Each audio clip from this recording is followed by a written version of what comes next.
Artists and activists here in Berlin have erected a replica of the iconic Pillar of Shame statue that commemorates the victims of China's Tiananmen Square massacre. That's after Hong Kong police seized the original artwork earlier this month. For more than 2 decades, the 8-meter-high Pillar of Shame stood in Hong Kong and finally at the University of Hong Kong campus. But the Chinese territory has since eliminated all commemorations of the massacre. The university dismantled the sculpture in 2021 and stored its pieces on university property. Hong Kong police said they seized what they called an exhibit on the property in connection with a subversion case. And here in Berlin, the sculpture's creator described its details to DW. Yes, it's about 60 bodies. They're twisted in a kind of a column with the shape of the Eiffel Tower. So these 50 bodies, they are all, some of them are dead, some of them are beginning to death. So it's a kind of a mess. And joining me now for more is Samuel Chu, founder and president of the US-based Campaign for Hong Kong. Mr. Chu is also the first foreign citizen to be charged under Hong Kong's national security law. Mr. Chu, welcome. I'd like to ask you at the outset, how does erecting this statue in Berlin help pro-democracy protesters or pro-democracy voices in Hong Kong? Well, as you know, the original sculpture was removed from Hong Kong in December of 2021 after it was standing there for 24 plus years as a way of commemorating publicly the only place on Chinese soil where it was allowed and permitted. Since its removal, erecting it here in Berlin and across different cities around the world is to actually counter this campaign of state-imposed amnesia that the Chinese government is trying so hard to spearhead all across the world to try to eradicate and to eliminate any memory and the mention of June 4th. And so this is a very significant, and Berlin is a unique place. Why is Berlin unique?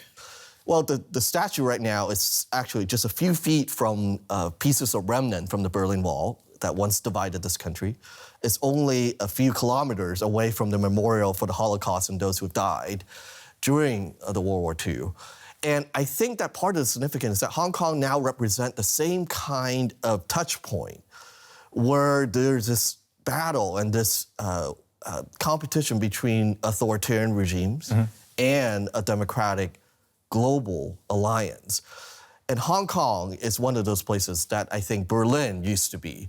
And I think that part of us bringing this statue to Berlin is to not only look back into the past, but to say that we have to look forward because the threat to democracy remains. Is this a threat that you think the German government that is centered here in Berlin recognizes and hence supports pro-democracy voices in Hong Kong?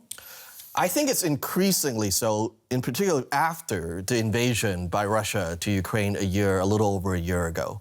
Because I think that for a long time, I think, have become complacent, not only within our society, but particularly with the malign influences of authoritarian regimes like Russia, like Iran, and the PRC.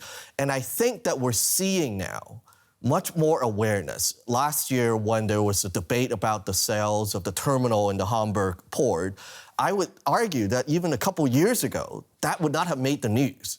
But the fact that there were debates and that this past week at the G7, countries came together to name specifically China as a threat, I think that's a significant change and shift in the way the German government is looking at China. Some 250 people have been arrested across Hong Kong under the national security law. Do you think this will get worse?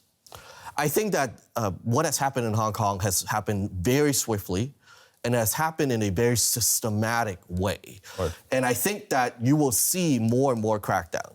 And I think that what makes this sculpture be here in Berlin important, because a number of those 200 plus people have been arrested and put in jail precisely because they attended the vigil that has happened for almost 30 years without disruption until this past year. But now, Hong Kong can no longer serve as that conscience, that reminder.